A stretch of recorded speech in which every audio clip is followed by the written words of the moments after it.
Giyinmişim şık şık kendi çapımda, keyfim çakır, herkes mutlu, tüm dostlarım yanımda. Taksiyi aradık, bıdı bıdı bin ton tantana, yakına gitmezmiş bir safsata. Çayı yeni koymuş, o bile sallama.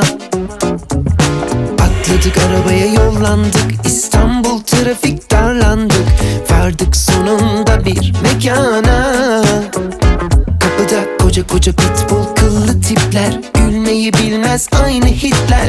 Altın semer giymiş bolca Gabbana. Dedi ki durun, damsız giremezsiniz, bu kılıkta tam bir dertsiniz. Koçum fazla modernsiniz.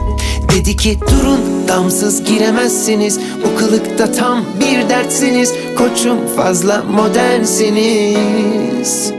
Ne? Dam dam dam, varlığı bir dert, yokluğu bir dert. Dam dam dam, damsız yürümez mi bu işler? Dam dam dam, varlığı bir dert, yokluğu bir dert. Dam dam dam, damsız yürümez mi bu işler?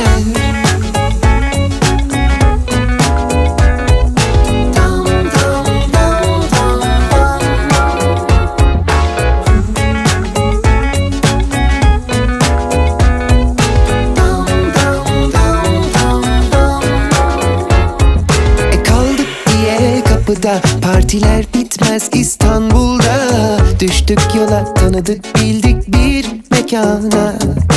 Yolda bir iki muhabbet, politika, fıkra, laga luga derken vardık. Gördük herkes eğlencenin doruğunda.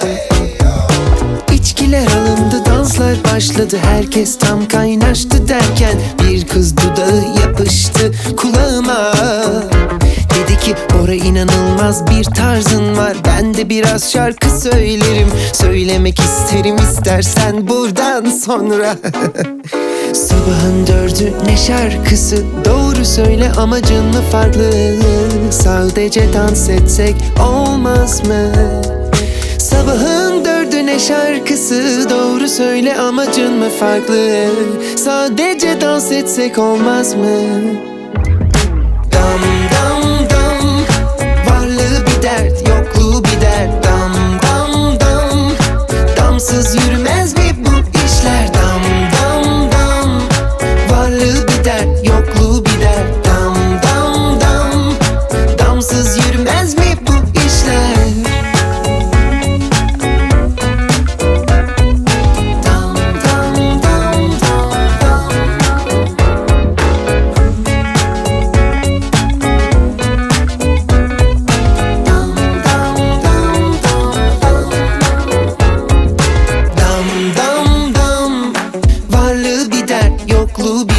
Dam dam dam, damsız yürümez mi bu işler? Dam dam dam, varlığı bir dert, yokluğu bir dert. Dam dam dam, damsız yürümez mi bu işler? Dam dam dam.